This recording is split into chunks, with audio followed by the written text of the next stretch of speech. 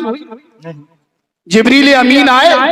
نہیں آئے، لیکن حضور جنت تقسیم کر رہے ہیں، پھر خوش ہوتے ہیں۔ اور ایک محفل میں آپ کو ذرا جوش آتا ہے تو فرماتے ہیں ان الحسن والحسین سیدا شباب اہل الجنہ، کہ حسن و حسین نوجوانان جنت کے سردار ہیں۔ سبحان اللہ، سبحان اللہ، سبحان اللہ۔ اور اگر خوش ہوتے ہیں تو حضور کیا فرما دیتے ہیں؟ اے فاطمہ تم جنتی عورتوں کی سردار ہو۔ اور خوش ہوتے ہیں تو فرماتے ہیں کہ خدیجہ تم بھی سرداران جنت ہو۔ سبحان اللہ، سبحان اللہ۔ پھر ایک محفل سجی ہوئی ہے، حضور فرماتے ہیں کہ 70,000 لوگ بغیر حساب و کتاب کی جنت میں جائیں گے۔ 70,000۔ ایک صحابی کھڑے ہوتے ہیں اکاشا، اکاشا فرماتے ہیں یا رسول اللہ دعا کر دیجئے میں بھی شامل ہو جاؤں، مجھے بھی شامل کر لیجئے۔ حضور نے انتظار نہیں کیا کہ اللہ جبریل کو بھیج، اپنا پیغام لا، قرآن کی آیت نازل ہوگی میں اسے جنتی بناؤں گا، نہیں، فرمایا تم ان جنتیوں میں شامل ہو۔ اللہ، سبحان اللہ، سبحان اللہ۔ اب بات یہاں تک یہ پہنچی ہے کہ جنت اس طرح تقسیم کی جا رہی ہے کہ کسی سے پوچھا بھی نہیں جا رہا ہے۔ تو بھئی یہ کام کوئی بے اختیار آدمی کر سکتا ہے یا صاحب اختیار کر سکتا ہے؟ صاحب اختیار۔ خدا ہے مالک، خدا ہے مالک کل، اور وہ محبوب خدا ٹھہرے، جبھی تو جنت کبھی علی کو دے رہے ہیں تو کبھی حسین کو دے رہے ہیں تو کبھی صدیق کو دے رہے ہیں تو کبھی عثمان کو دے رہے ہیں۔ اور عثمان نے تو دنیا میں 2 بار جنت حضور سے خرید کی۔ نعرہ تکبیر، نعرہ رسالت، نعرہ غوثیہ، جلسہ چہلم، مفتی دلشاد صاحب قبلہ۔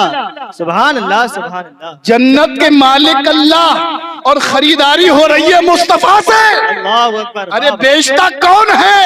بیچتا مالک ہے، کوئی کرایہ دار، کوئی کرایہ دار جو ہے مکان کو فروخت نہیں کرتا، مالک بیچتا ہے۔ یقیناً۔ خریدا کس نے؟ عثمان نے۔ ایک مرتبہ نہیں خریدا بلکہ 2 مرتبہ جنت کو خریدا۔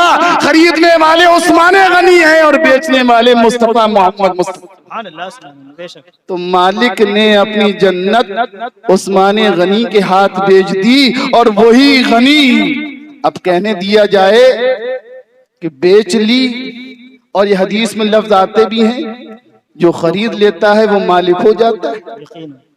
تو عثمان غنی نے خریدی ہے تو کیا ان کی آل اولاد اس میں جائے گی یا نہیں جائے گی؟ ارے جائے گی، اور ان کی سخاوت سے یہ امید ہے کہ ہم بھی جنت میں جائیں۔ انشاءاللہ، انشاءاللہ۔ تو خدا ہے مالک کل، اور وہ محبوب خدا ٹھہرے۔ اب محبوب خدا کس طرح ٹھہرے؟ تو یہ قرآن کی آیت حضور نبی کریم صلی اللہ علیہ وسلم پڑھ رہے ہیں۔ اس سے پہلے میں ایک بات ذکر کر دوں کہ ایک صحابی رسول ہیں جنہیں ربیہ کہا جاتا ہے۔ کیا کہا جاتا ہے؟ ربیہ۔ یہ کیا کرتے ہیں؟ یہ حضور نبی کریم صلی اللہ علیہ وسلم کے وضو کا پانی کبھی رکھ دے رہے ہیں، کبھی مسواک آپ کو پیش کر دیتے ہیں، اور کبھی ایسا ہوتا ہے کہ مصلی بچھا دیتے ہیں۔ بڑی خدمت کرتے ہیں، اور خدمت سے عظمت ملا کرتی ہے۔ بزرگوں کی جو خدمت کرتا ہے تو بغیر کسی لالچ کی خدمت کرے تو کبھی نظر پڑ جاتی ہے تو پھر زندگی اور آخرت سب سنور جاتی ہے۔ اسی لیے کہا جاتا ہے کہ انسان کو بزرگوں کے آس پاس رہنا چاہیے۔ دیکھیے دنیا جو ہے وہ تکبر کی جگہ ہے، آدمی کے اندر غرور آتا ہے، میں آتی ہے، کہیں پیسے کی میں ہے تو کہیں اقتدار کی میں ہے تو کہیں رتبے کی میں ہے تو کبھی دولت کی میں ہے، میں اور میں کس کے زبان پر آئی ہے؟ سب سے پہلے شیطان کی آئی، میں بہتر ہوں، انا خیر منہ، میں بہتر ہوں۔ تو یہاں پر انسان میں لگا ہوا ہے، ہر آدمی کہتا ہے میں اس سے بہتر ہوں، میں اس سے بہتر ہوں، اور اللہ فرماتا ہے اگر جس کے دل کے اندر ذرہ برابر تکبر ہوگا، میں والی بات ہوگی، وہ جنت کی خوشبو نہیں پائے گا۔ کیونکہ میں کی وجہ سے شیطان جنت سے نکالا گیا ہے، اور ہم میں کرتے رہیں کہ میں اس سے بہتر ہوں، میں رتبے میں بہتر ہوں، میں پیسے میں بہتر ہوں، میں دولت میں بہتر ہوں، میں حسن میں بہتر ہوں، تو پھر اس کے لیے معاملے بڑے خراب ہو جاتے ہیں۔ اب یہ میں کی بات آئے گی، کیونکہ ہر ایک چیز کے سائیڈ ایفیکٹ ہوا کرتے ہیں۔ یہاں تمام حضرات بیٹھے ہوئے ہیں، کوئی دوا کھاتے ہیں تو ایک دوا کے ساتھ کئی دوائیں دی جاتی ہیں تاکہ اس کا سائیڈ ایفیکٹ ختم ہو جائے۔ علم آتا ہے تو تکبر آتا ہے، دولت آتی ہے تو تکبر آتا ہے، کار بنگلے یہ تمام چیزیں آتی ہیں تو ان کے سائیڈ ایفیکٹ اپنے آپ آتے ہیں۔ تو اب نکلیں گے کہاں؟ کوئی بھی علم حاصل کرے اور میں نہ آئے، یہ ہو نہیں سکتا۔ دولت آئے اور میں نہ آئے، یہ ممکن نہیں ہے۔ اس کو نہ چاہتے ہوئے بھی اس کے سائیڈ ایفیکٹ اپنے آپ آتے رہتے ہیں کہ میں زیادہ جانتا ہوں، میں فلسفہ جانتا ہوں، میں حدیث جانتا ہوں، میں تفسیر جانتا ہوں، میں منطق جانتا ہوں، میں جغرافیہ جانتا ہوں، میں اتہاس جانتا ہوں، میں ہسٹری سے واقف ہوں، میں 7 زبانیں جانتا ہوں، میں ادب جانتا ہوں۔ یہ میں والی بات آتی ہے تو اب یہ علم کے ساتھ بھی ہے، دولت کے ساتھ بھی ہے، پیسے کے ساتھ بھی ہے۔ اب یہ نکلے گی کہاں سے؟ تو یاد رکھیے کسی یونیورسٹی سے جانے نہیں نکلے گی، کسی مدرسے میں نہیں نکلے گی، یہ خانقاہوں میں نکلتی ہے۔ جب بڑے سے بڑا عالم، بڑے سے بڑا دولت مند ایک خانقاہ میں بیٹھا ہوا ہے، چٹائیاں بچھا رہا ہے، جوتیاں سیدھی کر رہا ہے، ہاتھ باندھے کھڑا ہوا ہے، تو تکبر تو اپنے آپ چلا گیا، وہاں سے میں نکلتی ہے۔ سبحان اللہ، واہ واہ واہ، بے شک بے شک۔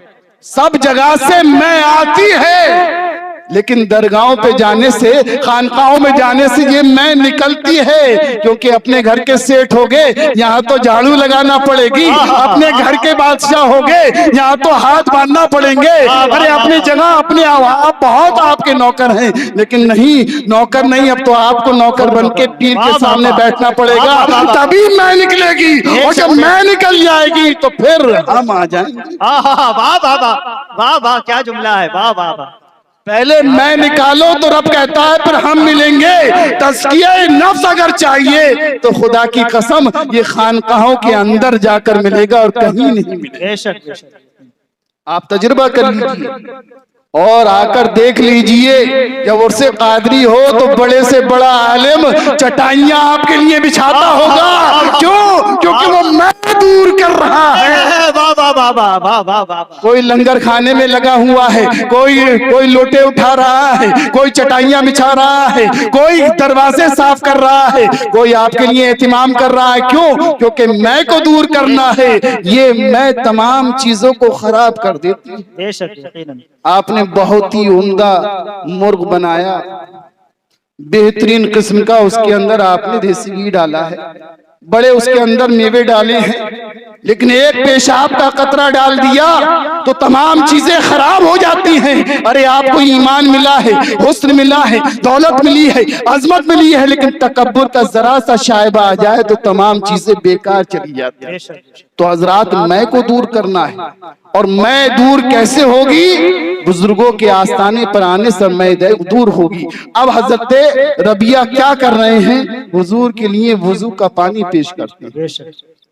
کبھی آپ جو ہے مصلی بچھا دیتے ہیں، کبھی آپ جو ہے مسواک پیش کرتے ہیں، تو حضور کو پیار آ جاتا، فرماتے ہیں اے ربیہ سل آج مانگو۔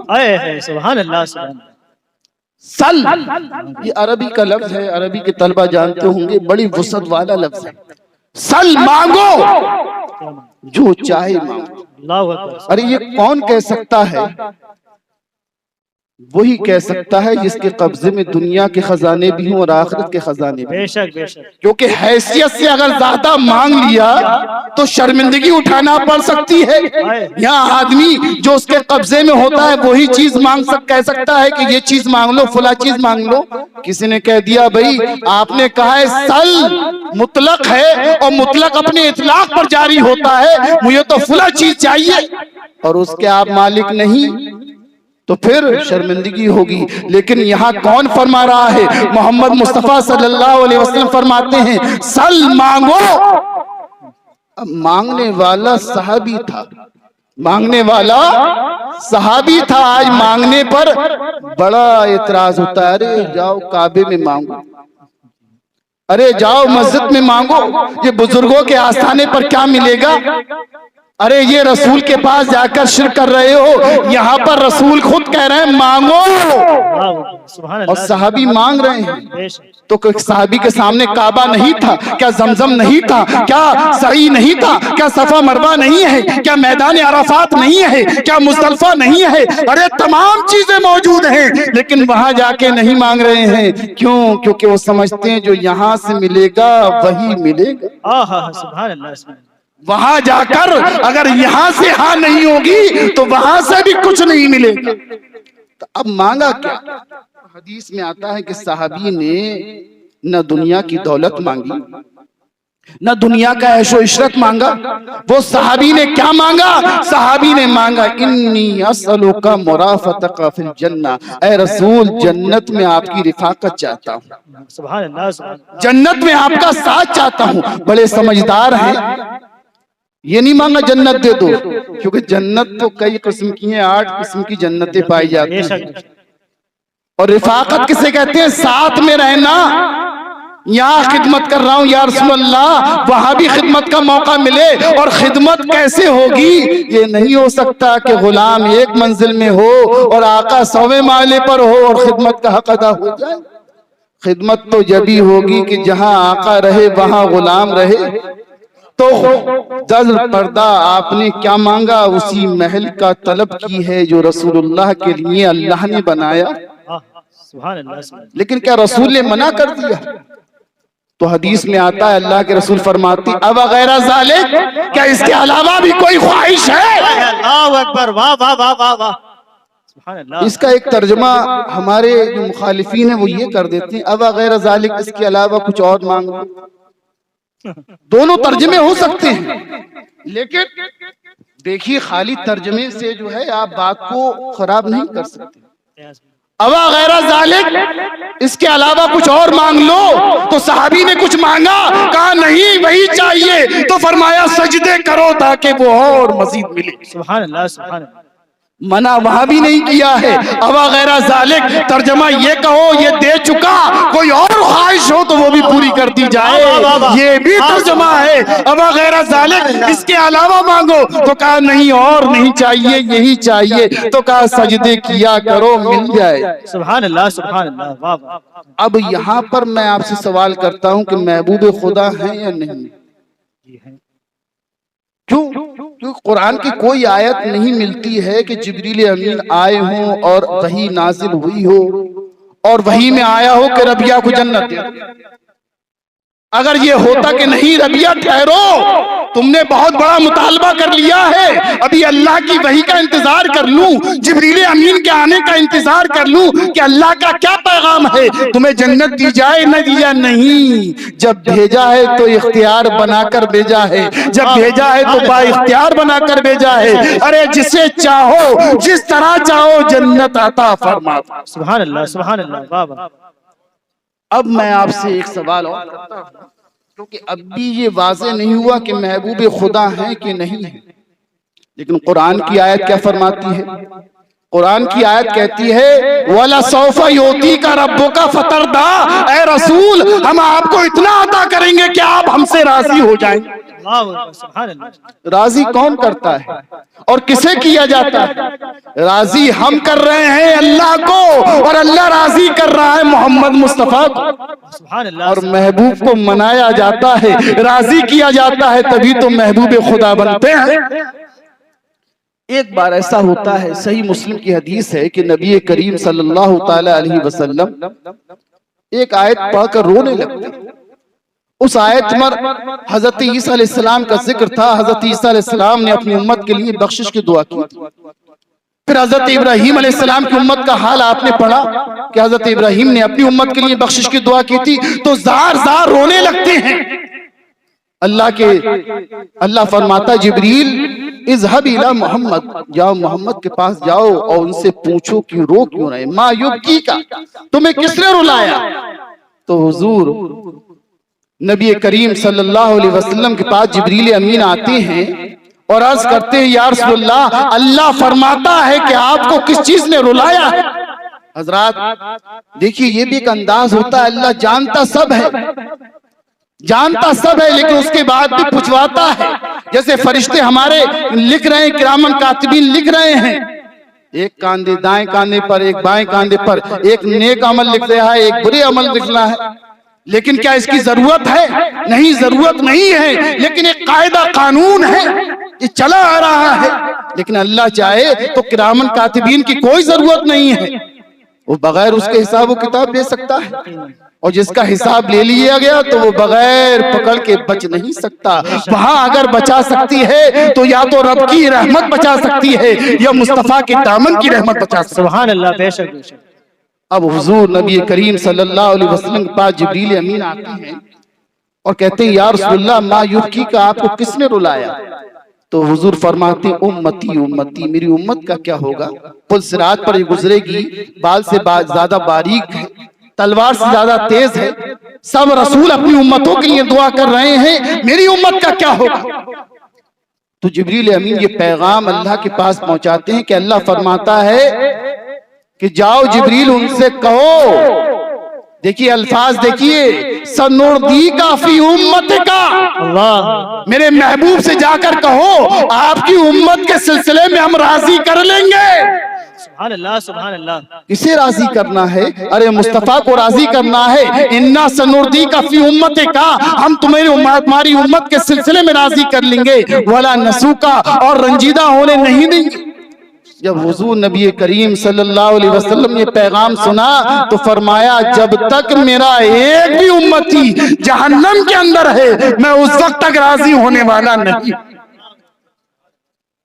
اب اس سے اندازہ لگائیے کہ حضور کو ہماری اتنی فکر ہے کہ وہ قبر میں بھی ہمارے لیے دعا کر رہے ہیں، مزار میں بھی ہمارے لیے دعا کر رہے ہیں. تو ہمارا یہ فرض بنتا ہے کہ ہر لمحہ حضور کو بھی یاد رکھیں، درود و سلام ان کو پر پڑھیں، ان کا چرچا کریں، ان کا ذکر کریں اور سجدوں سے زمین کو آباد کریں. سبحان اللہ. آج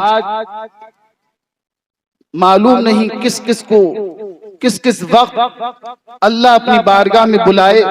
یہ ایک حقیقت ہے کہ عالم ارواح ہم نے چھوڑ دیا ہے. عالم ارواح سے مادر شکم میں آئے ہیں، اس دنیا میں آئے ہیں، مادر عالم شہود کے اندر آئے ہیں، اور ایک نہ ایک دن ہمیں عالم برزخ میں جانا ہے تو اس کی تیاری کرنا ہے، اور ایک نہ ایک دن سب کو اس جگہ پہنچنا ہے.